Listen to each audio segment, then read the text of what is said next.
Alright, I want you to take a listen here to an interview I found with Jimmy Page that took place, I think, back around the year 2000. It's an interview with Anne-Marie Wittenshaw, and in this interview, Jimmy Page compares Led Zeppelin to a secret society.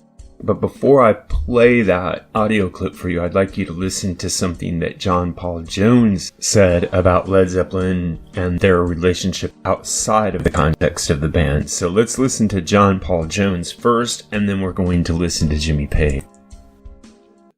The thing is, we have never socialized. As soon as we left the road, we never saw each other, which I always thought contributed to the longevity and harmony of the band. We weren't friends.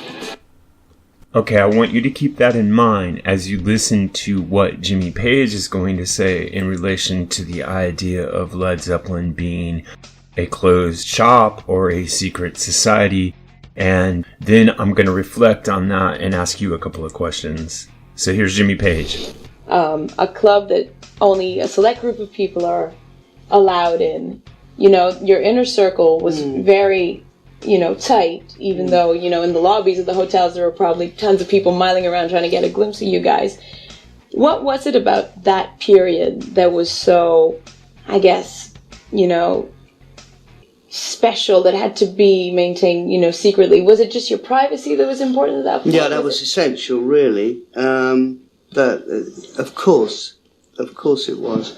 And it's interesting that he's made that analogy between like a sort of secret society or closed shop, and maybe we were very protective, and we weren't letting everybody in, and there was only sort of trusted friends that were within that circle. Mm-hmm. Yeah. All right. So what he's saying there is that Led Zeppelin was itself a closed shop.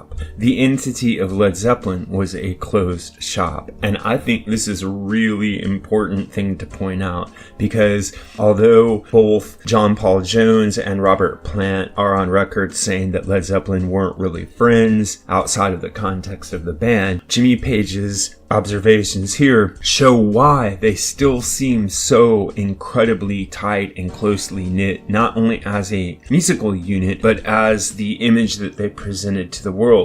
It's because these four guys were literally part of something that only existed between the four of them. It's the ultimate secret society. Now, this has nothing to do with Jimmy Page's occult practices, and I've gone into deep examination of those in the members section videos, as well as many videos that are available on the regular channel. So if you're interested in that, you can look it up. But what we're talking about here is a completely different thing. We're talking about a secret society that exists only due to the talent of the people who are participating in it, and the criteria for getting into this secret society, or the admission to the secret society, is having that talent. Now, when one of the members of the band, John Bonham, passed away, he was deemed irreplaceable, and this only contributes further to the idea of the closed shop and the secret society.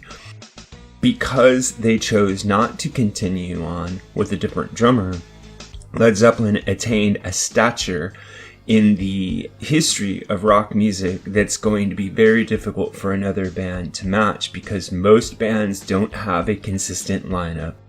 Most bands that lose a member do try to patch up the loss and move forward.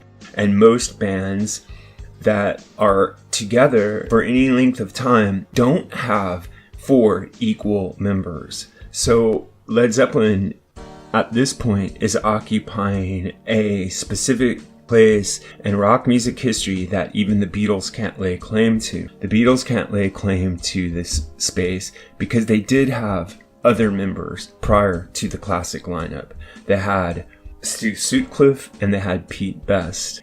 And there are other musicians who contributed prominently to the Beatles' sound, and most importantly, George Martin, whereas Led Zeppelin was produced by Jimmy Page, who was a member of this four-person closed shop. This almost makes Led Zeppelin unique in rock history, and I think that if you took a band like the Beatles or the Rolling Stones and you added all of the guest musicians that played on their albums together, the list would contain thousands of names. If you did the same thing for Led Zeppelin, you would be lucky to get a page full of names. You might only get a handful of names, including everyone that ever played on a Led Zeppelin album, all the orchestrations, etc., etc.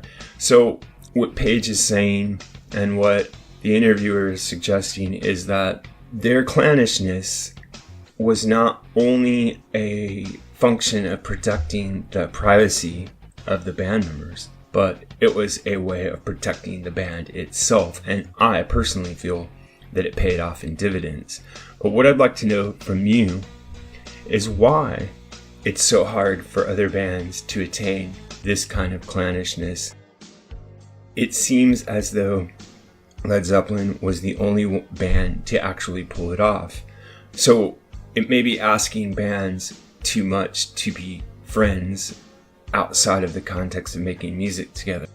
But this tightness, this clannishness, this closed shop, this secret society atmosphere around Led Zeppelin, to me, is a very productive way of looking at a band. Now, it's not the only way of looking at a band. You can have a revolving door policy where musicians come and go. But I believe that the stability of the band members is another reason why Led Zeppelin remains and retains its mystique and power as a band right up to the present day. This is what I think, but what really matters is what you think. So if you have an idea about this or any other topic connected to classic or contemporary music, please drop it in the section below. And remember to